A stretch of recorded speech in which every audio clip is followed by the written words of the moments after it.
Este es el hermano José Borges del Ministerio Regresando a las Sendas Antiguas. Continuamos entonces con la porción de esta semana. Hoy cambiamos al libro de Shemot o el libro de Éxodo y vamos a hablar de una parashá de mucha importancia. Y también para mí esta parashá es como el pivote del pueblo de Israel en un comienzo, una vez que cruzan el mar de Cañas o el mar Rojo. Y entonces pues vamos a estar estudiando la parashá Shemot, que significa nombres, y vamos a estar en el libro de Éxodos, capítulo 1, versículo 1 al capítulo 6, versículo 1. También en la Haftorah vamos a estar en el libro de Jeremías, en el capítulo 1, versículo 1 al 2, capítulo 2, versículo 3. En las escrituras apostólicas o mesiánicas vamos a estar estudiando el libro de Lucas, capítulo 1, del 1 al 2 y el capítulo, el versículo 20. Nuevamente, esta parashá Shemot, que significa nombre, es una parashá que trae mucha importancia, especialmente a aquellos que hemos regresado a las sendas antiguas, hemos regresado a la obediencia de la Torah, donde podemos ver diferentes profecías encerradas y cómo podemos hablar un poco del antiguo Medio Oriente, de cómo ellos los dioses que ellos tenían, por qué ellos hacían ciertas cosas, que vamos a ver en esta parashá, porque es una parashá, como dije anteriormente, llena de mucha información. Entonces, estamos comenzando en el capítulo 1 de Éxodo del libro de Shemot, versículo 7. Y vamos entonces a comenzar a ir desarrollando lo que tenemos para el día de hoy. No vamos a poder completar toda la parashá, vamos a quedar en varios versículos, porque quiero entrar en muchas preguntas que antes nos hacíamos antes de llegar a las raíces hebreas. Entonces estamos en el capítulo 1, versículo 7 de Shemot o de Éxodo, y lee de la siguiente manera. Pero los hijos de Israel fueron fecundos y aumentaron mucho, y se multiplicaron y llegaron a ser poderosos en gran manera, y la tierra se llenó de ellos. Cuando nosotros vamos al libro de Génesis, al comienzo, cuando el Eterno hace al hombre a su imagen y semejanza, y le dice que se junten y se multipliquen, era que el Eterno quería que llenaran la tierra de la imagen del Eterno. Por eso que lo hizo al hombre a su imagen y semejanza.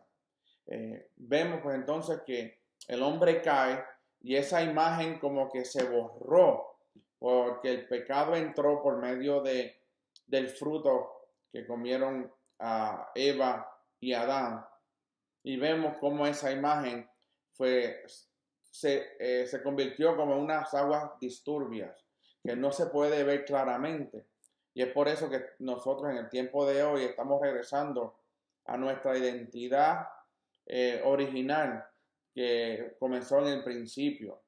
Y vemos que el pueblo de Israel se llena la tierra de todos ellos, pero no de la imagen del Eterno. Y eso es bien importante entender, que el Eterno lo que quiso fue llenar la tierra con su imagen. Aquí vemos entonces también que cómo el Eterno cumple sus promesas de multiplicar a los hijos de Israel, como se le fue dicho a Abraham, Isaac y a Jacob, que iban a ser como las estrellas del cielo y como la arena de la mar, y que iban a ser tanto que no iban a poderse contar. Entonces estamos viendo que el Eterno ya está comenzando ese plan. Por eso dije que en la parashá, en el libro de Shemot, de la Torah, es bien importante porque es un comienzo, es el pivote del pueblo de Israel nuevamente creciendo. Esos 70 que llegaron de Canaán a Egipto, en la casa, los hijos de Jacob y sus hijos y sus nietos, y todos esos 70, incluyendo a José y a Manasés y Efraín, esos 70 se unen por primera vez en Egipto, y ahora vemos que de esos 70 comienza a multiplicarse el pueblo de Israel. Y aquí es donde comienza el cumplimiento. Había comenzado con Jacob, pero aquí es donde se va fortaleciendo el cumplimiento de esa promesa. Entonces el versículo 8 del capítulo 1 de Shemot dice, se levantó un nuevo rey en Misraim, el cual no conocía a Joseph. Nuevamente, vemos como el pueblo de Israel, bajo el mando de Joseph, mientras él vivía, el pueblo de hebreo, el pueblo de Israel, estaban viviendo bien. No tenían persecución, no eran esclavos para ese tiempo. Pero vemos que con el pasar del tiempo, viene un nuevo rey, un faraón a Egipto, Misraim, que no conocía a José.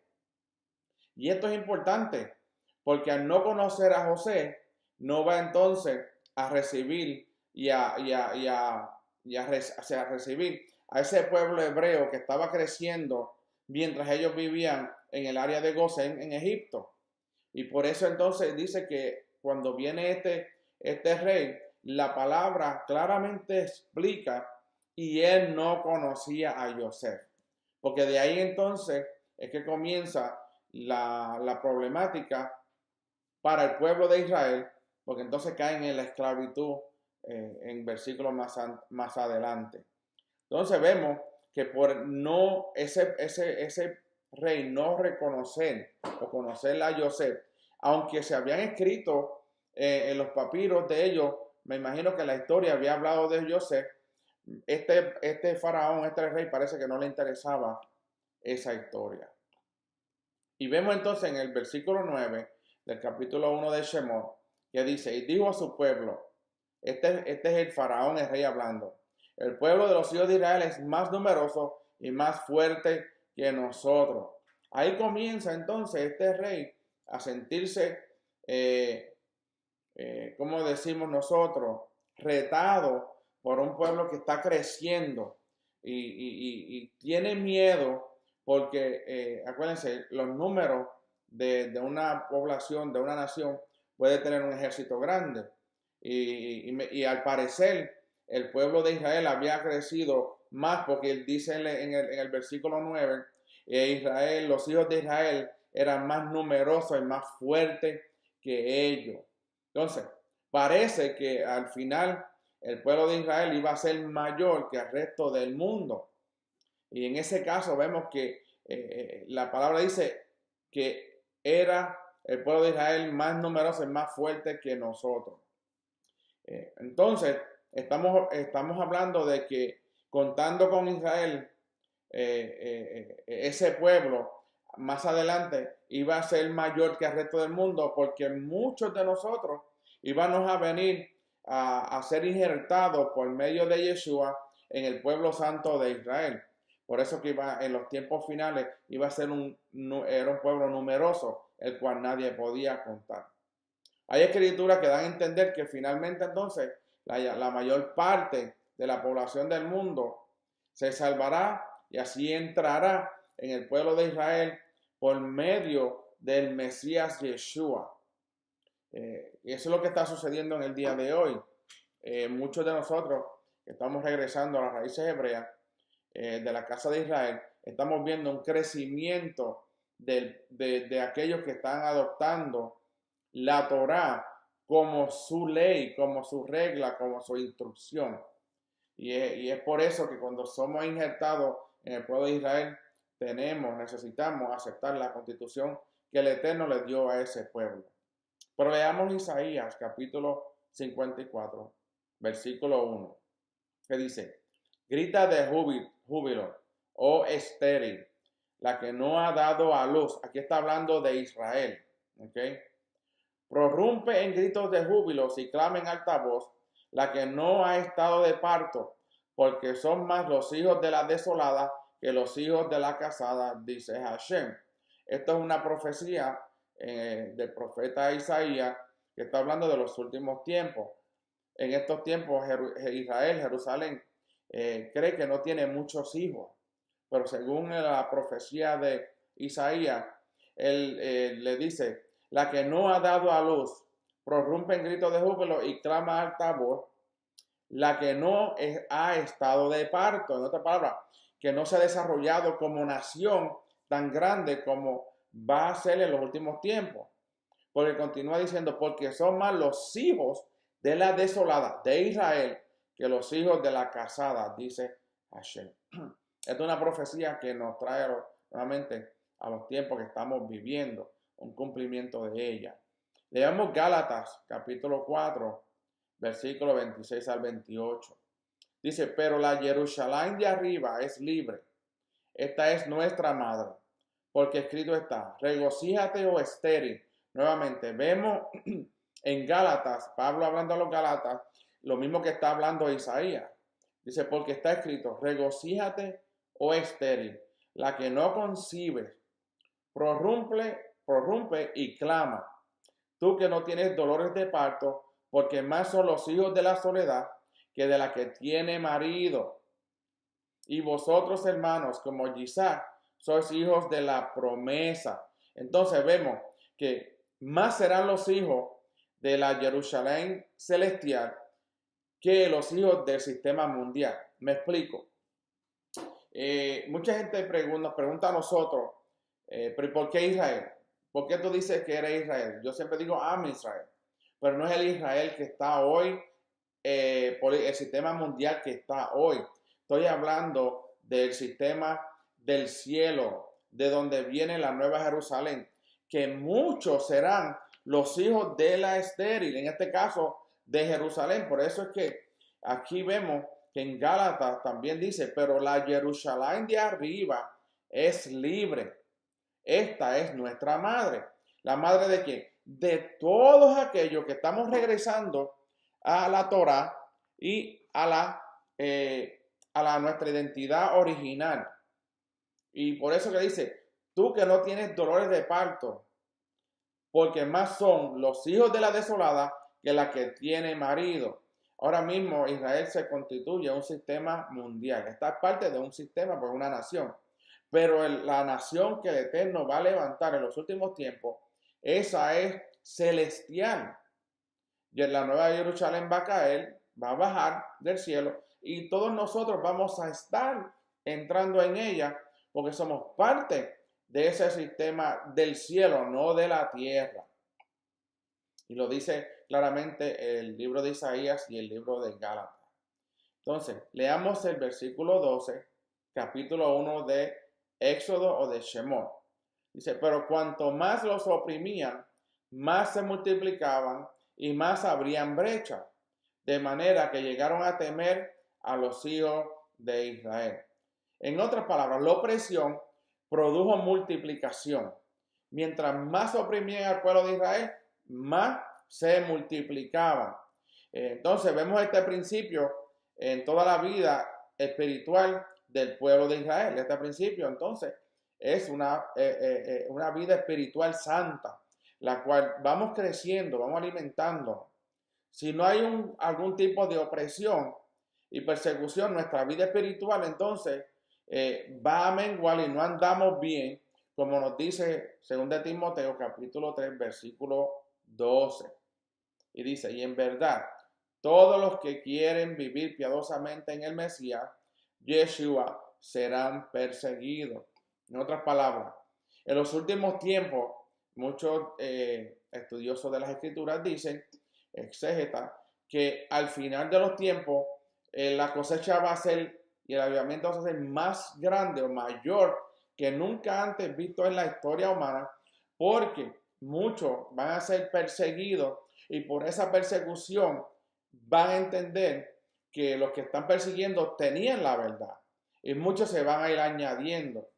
Mientras más persecución va a haber, más entonces se van a multiplicar todos aquellos que vamos a ser parte de ese reino celestial, pero no en el reino en el cielo.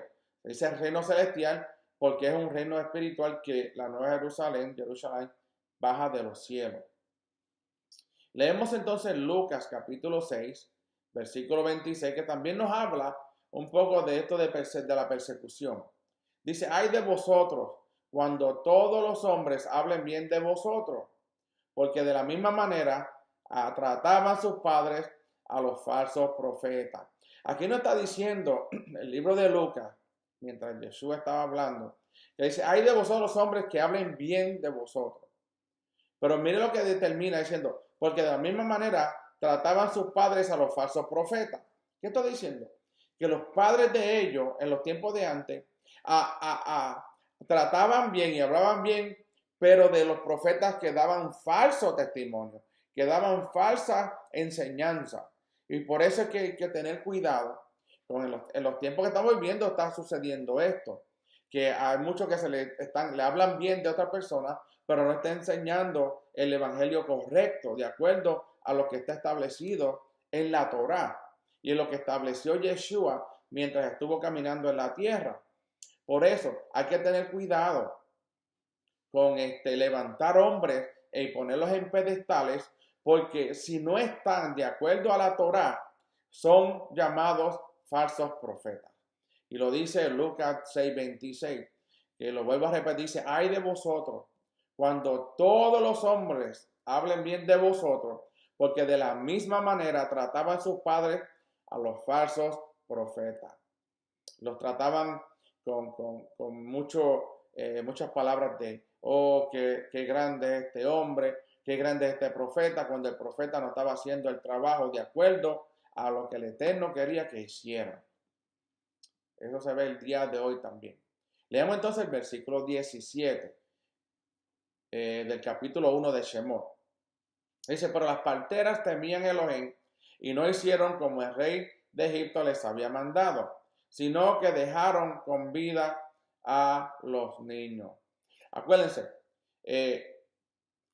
hubo un edicto de parte de Faraón, del rey, de que cuando las que iban a dar a luz, las parteras iban, y si era un hijo varón, se lo llevaban, porque no querían que el faraón no quería que el pueblo de Israel siguiera creciendo.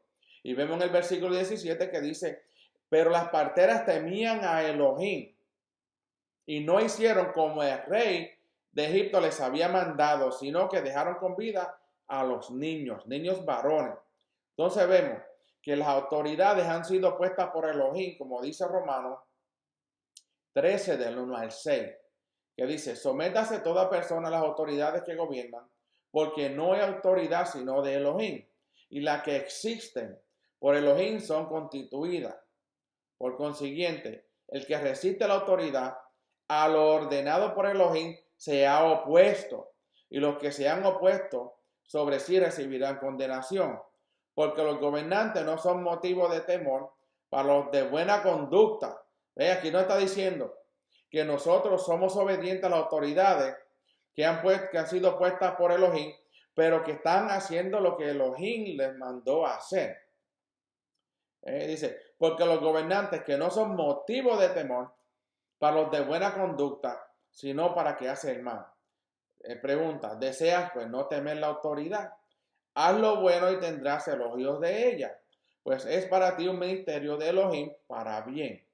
Pero si haces lo malo, teme, porque no en vano lleva la espada, pues ministro es de Elohim, un vengador que castiga al que practica lo malo. Por tanto, es necesario someterse, no solo por razón del castigo, sino también por causa de la conciencia.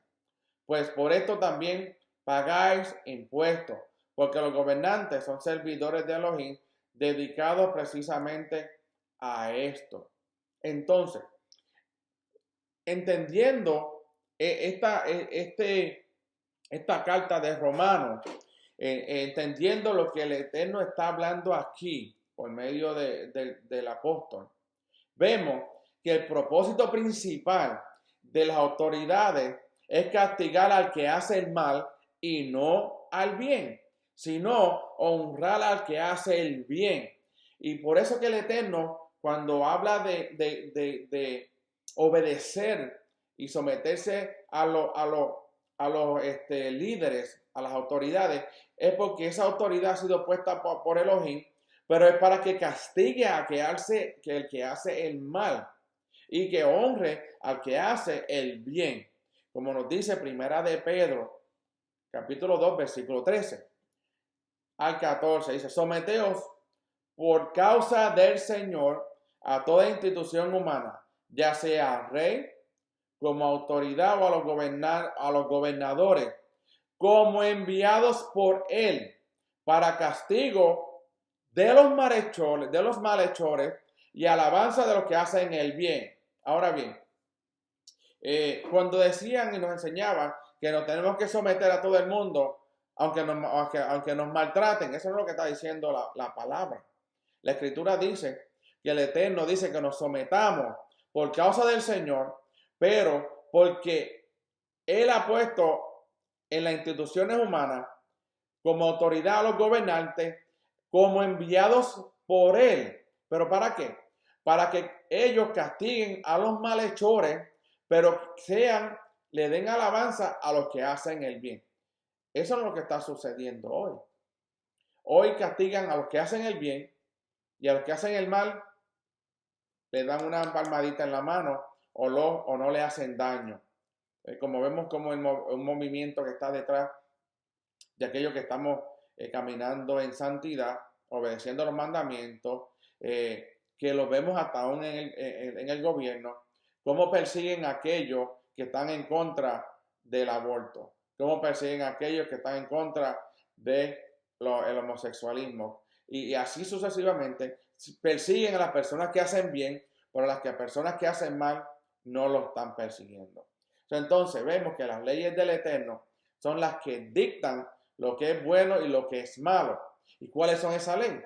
Los mandamientos, las 613 instrucciones. Esa es la ley del Eterno que nos dicta a nosotros qué es lo bueno y qué es lo malo. Por eso que cuando nosotros estamos en obediencia a la Torah, a todos los mandamientos y a todas las instrucciones, nosotros vamos caminando en pos de santidad. ¿Por qué? Porque estamos haciendo lo malo. Y sigue siendo, por eso de las leyes del Eterno son las que dictan lo que es bueno y lo que es malo. No por las de los hombres o la idea de la mayoría de un pueblo, como está pasando hoy día, que se dejan llevar por una mayoría. Entonces, lo que el Eterno considera correcto es correcto y lo que el Eterno considera maligno es maligno. Él no está en el medio, no hay un neutro. Lo que es malo para el Eterno es malo para el Eterno, debe ser malo para nosotros. Lo que es bueno para el Eterno y es bueno para el Eterno, tiene que ser bueno para nosotros. Así entonces, que las leyes de los gobiernos tienen que ajustarse a las leyes divinas, la Torah, los mandamientos, las instrucciones, para cumplir la función que el Eterno los puso a ellos. Si un gobierno entonces no cumple con el propósito divino, será castigado y eventualmente eliminado por el Eterno, que lo ha puesto en esa posición. Por eso es que vemos las elecciones, que cada 4 años, otros años, en otros países 5 años, otros países no tienen fecha de vencimiento, se quedan. Vemos que las personas van cambiando a los gobernantes porque no gobiernan bien. Pero la mayoría de las personas que eligen a esas personas también andan mal.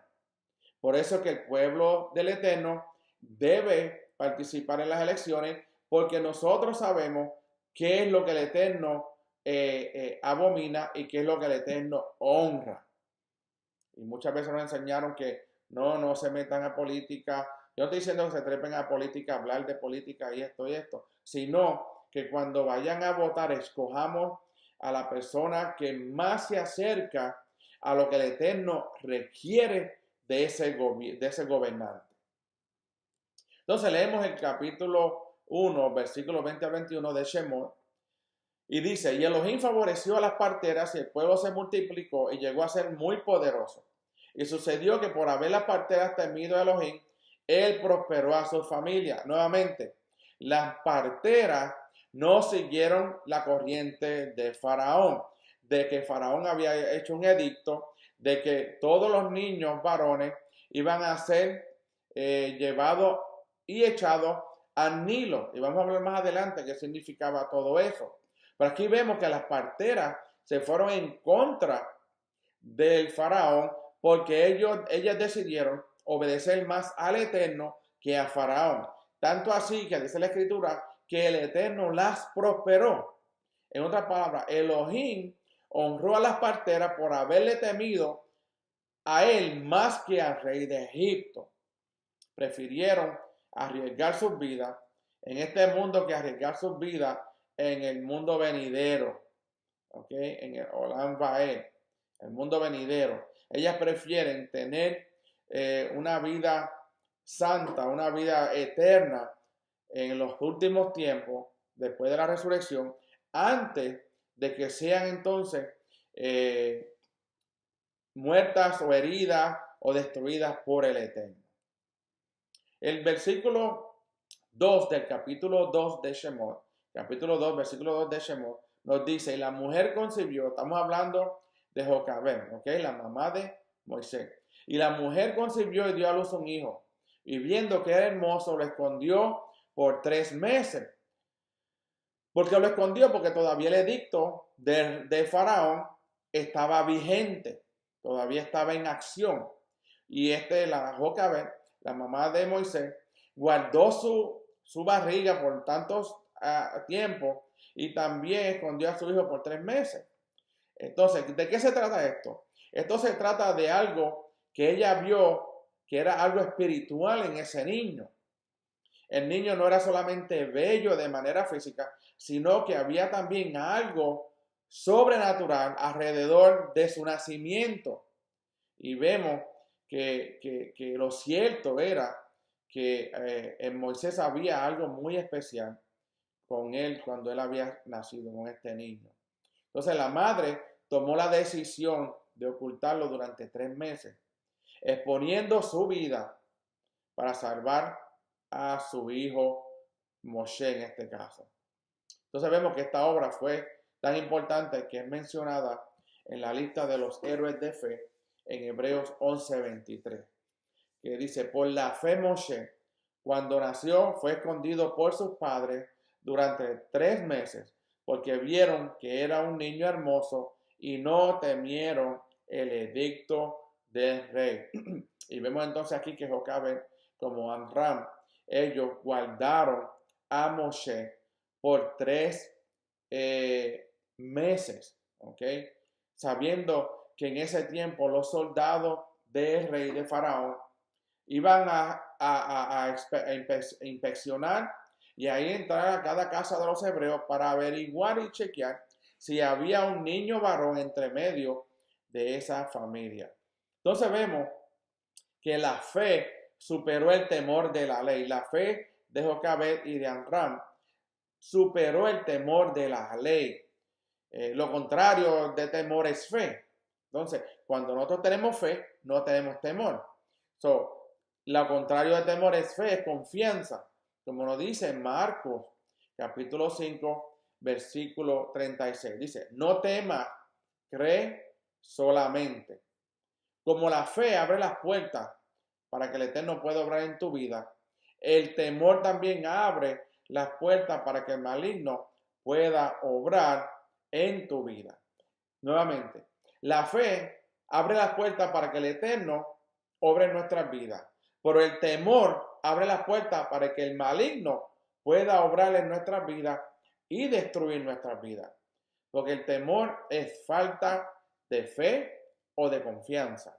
Entonces, vamos a seguir hablando del capítulo 2, versículo 2, que dice, entonces el faraón le ordenó a todo su pueblo diciendo, a todo niño que nazca, arrójenlo al río, en este caso al río Nilo, pero dejen vivir a todas las niñas. Vamos a entrar en el porqué que estaba sucediendo aquí y un significado más profundo, viéndolo de por los ojos de un convenio legal. ¿Y qué es lo que estaba pasando en ese tiempo? ¿Por qué los tiraban al río Nilo y no los degollaban? Sería más fácil degollarlos allí mismo que tirarlos al río Nilo, que se ahogaran o que los cocodrilos se lo comieran. Pero vamos a continuar y vamos a ver qué es lo que estaba pasando para así entender el evento de Moshe cuando es sacado de las aguas y es llevado a casa de Faraón. Acabamos de leer el capítulo 2, versículo 22, que nos dice, entonces el faraón le ordenó a todo su pueblo diciendo, a todo niño que nazca, arrójenlo al río, pero dejen vivir a todas las niñas. Entonces, leamos el capítulo 2, versículo 3, y vamos a entrar en detalles para desarrollar el por qué. Pregunta, ¿por qué Faraón no mató a Moisés o a Moshe sabiendo que él era hebreo? ¿Qué estaba sucediendo en ese momento? Sí, podemos decir que el Eterno tenía un plan, pero el plan estaba de acuerdo a las reglas que habían en ese antiguo Medio Oriente, en el imperio de Egipto. Pero más adelante vamos a hablar de eso. El versículo 3 del capítulo 2 dice, pero no pudiendo ocultarlo por más tiempo, Jocabel y Amram, los papás de Moshe, tomó una cestilla de junco y la cafateó con asfalto y brea. Esto aquí tiene un significado que también tiene un paralelismo con el arca de Noé, pero no voy a entrar en ese detalle porque quiero entrar entonces en el evento de cuando Moshe es sacado de las aguas. Y continúa, entonces puso al niño en ella y la colocó entre los juncos a la orilla del río. Rashi dice que ella usó barro por dentro y brea por fuera, para que así el niño no sintiera el fuerte olor de la brea. Y eso lo dice Rashi, como un estudio que él había hecho anteriormente. En Deuteronomio entonces vemos el por qué el Eterno escoge a Moshe y el propósito. Cuando leemos Deuteronomio capítulo 18, versículo 15 y el versículo 18 al 19 dice, un profeta de en medio de ti, de tus hermanos como yo, te levantará Hashem tu Elohim. A él oiréis. Un profeta como tú levantaré de entre tus hermanos y pondré mis palabras en su boca y él les hablará todo lo que yo le mande. Y sucederá que a cualquiera que no oiga mis palabras, que él ha de hablar en mi nombre, yo mismo le pediré cuenta. Wow, yo no quiero que el Eterno me pida cuenta a mí por algo que yo he escuchado, que es la verdad. Y si escojo lo que es incorrecto, no quiero estar en las manos del Eterno. El profeta como Moshe, del cual se habla entonces, es una referencia al Mesías. De esta manera podemos estudiar entonces la vida de Moshe y encontrar muchos eventos paralelos con la vida del Mesías Yeshua, como nos dice Mateo 21:11. Dice, y las multitudes contestaban, este es el profeta Yeshua de Nazaret de Galil o de Galilea. Y vemos, como dije anteriormente, Moshe tiene un paralelismo también con Yeshua, pero no quiero entrar en esos detalles, porque quiero hablar de algo que nos enseñaron anteriormente y no había una contestación a nuestras preguntas. Juan capítulo 6, versículo 14 también dice, la gente entonces, al ver la señal que Yeshua había hecho, decía, verdaderamente este es el profeta que había de venir al mundo. Lo que leímos en Deuteronomio, levantaré, esto el Eterno hablándole a Moshe, levantaré entre medio de ti un profeta como tú. ¿Ok? En Hechos, capítulo 3, versículos 22 y 23, también nos habla diciendo, Moshe dijo, Hashem Elohim os levantará un profeta como yo de entre vuestros hermanos. A él prestaréis atención en todo cuanto os diga. Y sucederá que todo el que no preste atención a aquel profeta será totalmente destruido de entre el pueblo. En los tiempos de Moshe, el que no oía la voz de Moshe, de lo que el Eterno le había dado a Moshe, los mandamientos, las instrucciones, la Torá, el que no obedecía era sacado del pueblo. Hoy día no es la excepción. Esto va a suceder también en nuestros tiempos. Si nosotros no obedecemos la Torá, no escuchamos al profeta que vino, Yeshua, al Mesías que vino y nos habló de la Torá, dice que entonces vamos a ser totalmente destruidos si no prestamos atención a lo que Yeshua habló. Entonces vemos como Moshe fue expuesto a un peligro de muerte poco después de su nacimiento por causa del edicto de Faraón, de un rey malvado. Así el Mesías Yeshua tuvo que ser también rescatado de las manos del malvado rey Herodes, como nos lee entonces Mateo capítulo 2, versículos 13 al 16. Después de haberse marchado ellos, un ángel de Adonai se le apareció a Joseph en sueño diciendo: levántate, toma al niño y a su madre y huye a Egipto y quédate allí hasta que yo te diga, porque Herodes va a buscar al niño para matarle. Y él, levantándose, tomó de noche al niño y a su madre y se trasladó a Egipto y estuvo allá hasta la muerte de Herodes, para que se cumpliera lo que Adonai habló por medio del profeta diciendo: de Mizraim llamé a mi hijo. Entonces Herodes, al verse burlado por los magos, se enfureció en gran manera y mandó a matar a todos los niños que había en Betlehem y en todos sus alrededores de 2 años para abajo, según el tiempo que había averiguado de los magos. Nuevamente vemos que Herodes es un prototipo de Faraón. ¿Ok? Vemos también que al mismo tiempo vemos cómo Moshe fue salvado del peligro de la muerte en el agua. Esto es importante, en el agua, ¿ok? De la misma manera, Yeshua fue sacado de las aguas de la muerte, como nos habla Jonás, capítulo 2, versículos 5 al 6. El libro de Jonás, capítulo 2, versículos 5 al 6, donde dice: me rodearon las aguas hasta el alma, el gran abismo me envolvió, las algas se enredaron a mi cabeza. Descendí hasta las raíces de los montes, la tierra con sus cerrojos me ponía cerco para siempre, pero tú sacaste de la fosa mi vida, oh eterno Elohim. Estamos hablando de Jonás y vamos a hablar un poco de Jonás más adelante. Salmo 18, 16. Dice: extendió la mano desde lo alto y me tomó, me sacó de las muchas aguas. Cuando dice muchas aguas, lo sacó de las naciones a Yeshua, ¿ok? Agua significa naciones. Salmo 69, versículo 14 y 15. Sácame del cielo y no dejes que me hunda. Sea yo liberado de los que me odian y de lo profundo de las aguas. No me cubra la corriente de las aguas, ni me trague el abismo, ni el pozo cierre sobre mí su boca. Sabemos que David escribe los salmos, pero esto hace una alusión a nuestro Mashiach. Capítulo 2, versículo 10 de Shemot, de Éxodo, dice: cuando el niño creció, ella lo llevó a la hija de Faraón y vino a ser hijo suyo, y le puso por nombre Moshe, diciendo: pues lo he sacado de las aguas. Vemos que más o menos el Midrash cuenta que 24 meses Moshe fue llevado a la hija de Faraón, después de 24 meses, para que la mamá Jocabed lo llevara para atrás, para la hija de Faraón, para que lo cuidara.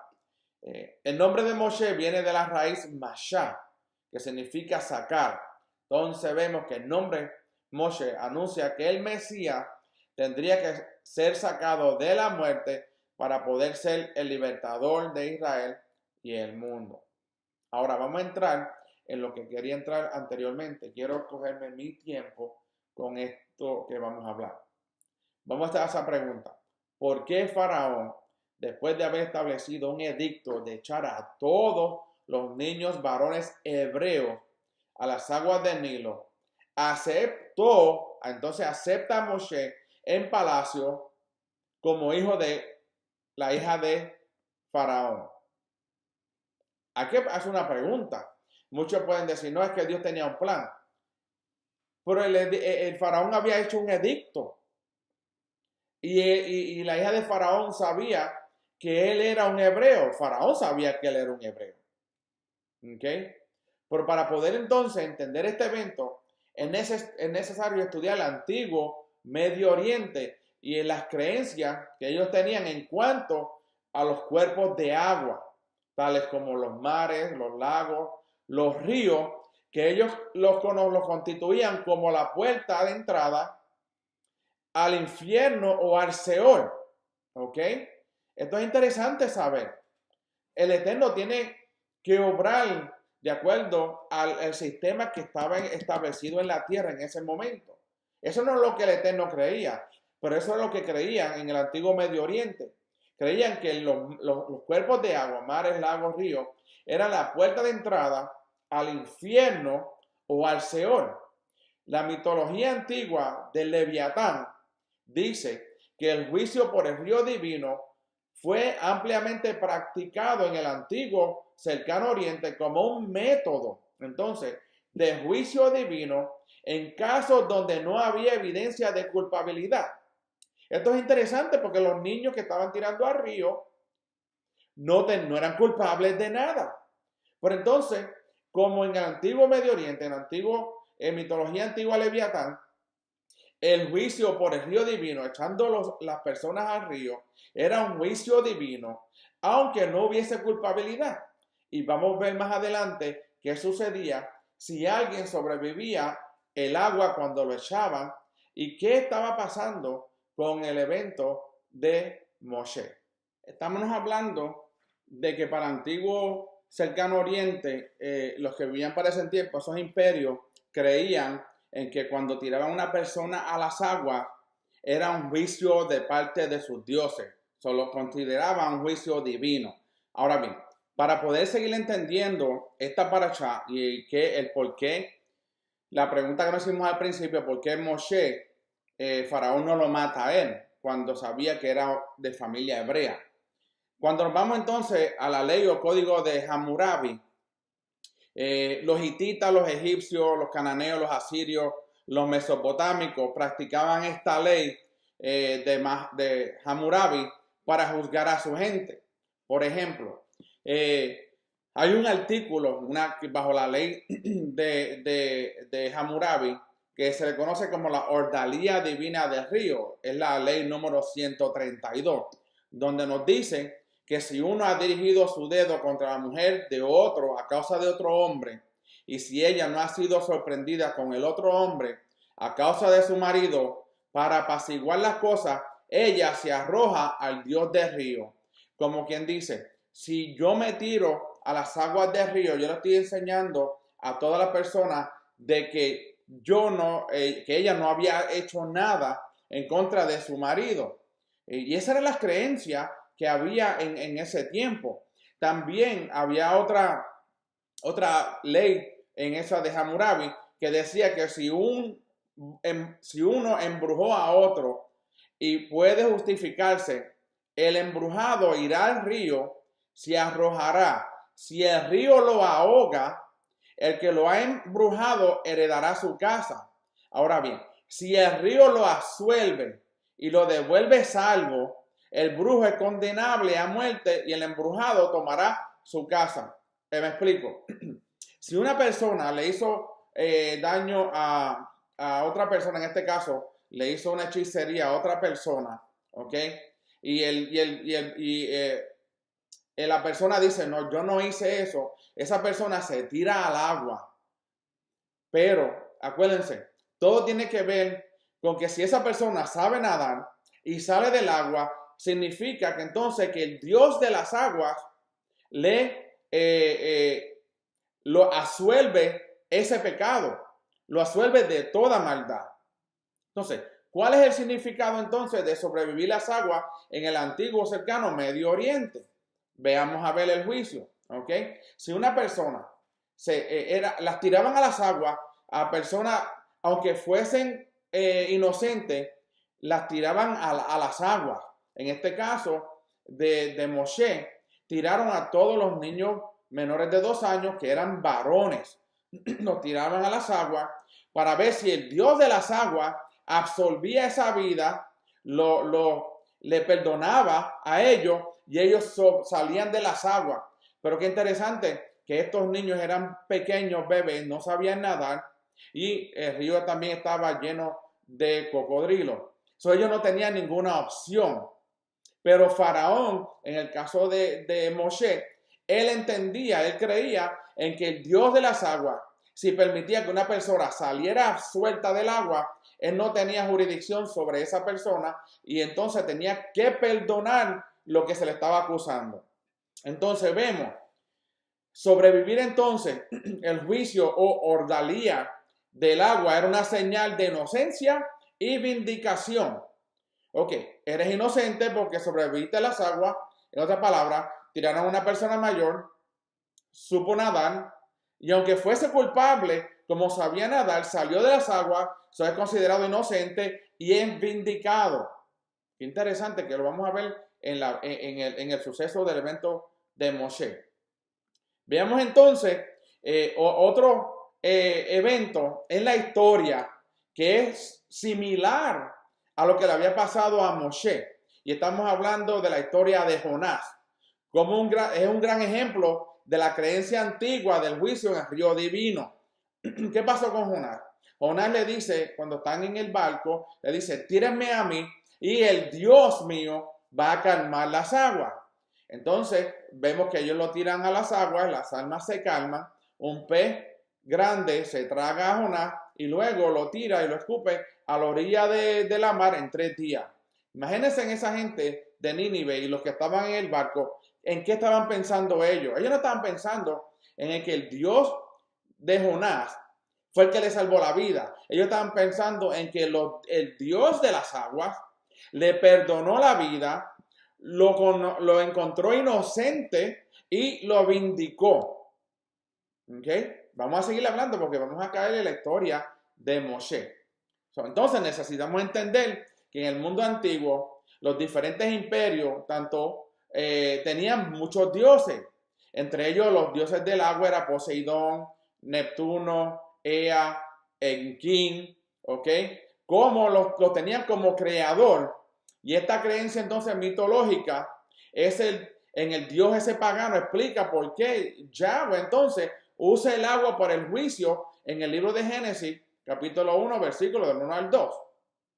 Que dice que comienza que las aguas, cuando él hace la creación, las aguas estaban sobre la superficie de la tierra. Y vemos que entonces él separa las aguas y tiene autoridad sobre las aguas. Pero en el caso de estas personas, los hititas, los mesopotámicos, los egipcios, ellos tenían un Dios para cada cosa, para el mar, para los animales, para los frutos. En este caso estamos hablando de Moshe. Veamos entonces esa historia de Noé y el diluvio. Entonces encontramos que hay un arca, un bote. ¿Ok? En ese bote entraron 8 personas y se salvaron de las aguas. En otras palabras, el Dios, para la gente que estaba muriendo, el Dios de las aguas había encontrado inocente a Noé y a su familia y habían sido vindicados. Había un mar, había una inundación, llovió por 40 días y 40 noches. La paloma vino como un tipo de un sello, del sello, como quien dice, ustedes son salvos. La hoja de olivo como un tipo de Israel en la dispersión. Y todas las personas que se ahogaron, que no entraron al arca, fueron entonces culpables por el juicio divino de parte de Dios. Para ellos entendían que al morir se estaban ahogando. Ellos decían, te estamos siendo enjuiciados y por eso estamos muriendo en las aguas. Aunque en el tiempo de ellos no había llovido, pero ellos reconocían porque eso se pasaba de generación en generación. Entonces vemos que muerte y resurrección en el mundo antiguo de la Biblia es sinónimo en las escrituras de olas, inundaciones, profundidad, mares y pozos. Si vamos entonces a la historia de Yeshua cuando caminó sobre las aguas, que Pedro va caminando sobre las aguas y mientras él mantuvo la vista en Yeshua, no se hundía. Pero una vez que él miró hacia los lados, él pensó, ahora sí que los dioses de las aguas están enojados porque han levantado las olas, han levantado viento y han causado un caos. Y es por eso que él se hunde. Pero ¿por qué entonces Yeshua camina sobre las aguas? Para enseñarle a Pedro y enseñarle a todos sus discípulos que él tiene autoridad sobre todos esos dioses en el cual todos sus antepasados habían creído. Interesante, Yeshua enseña el poder del Eterno Yeshua, enseña el poder de él por medio de Yeshua al caminar sobre las aguas. En otras palabras, estoy caminando sobre las aguas porque yo tengo autoridad sobre ellas, solamente a un solo Elohim. ¿Ok? Entonces, vayamos al versículo 11 del capítulo 2 de Shemot, de Éxodo, y veamos entonces lo que le pasó a Moshe. Dice, aconteció que en aquellos días crecido ya Moshe salió a donde su hermano y vio sus duros trabajos, vio a un egipcio golpeando a un hebreo, a uno de sus hermanos.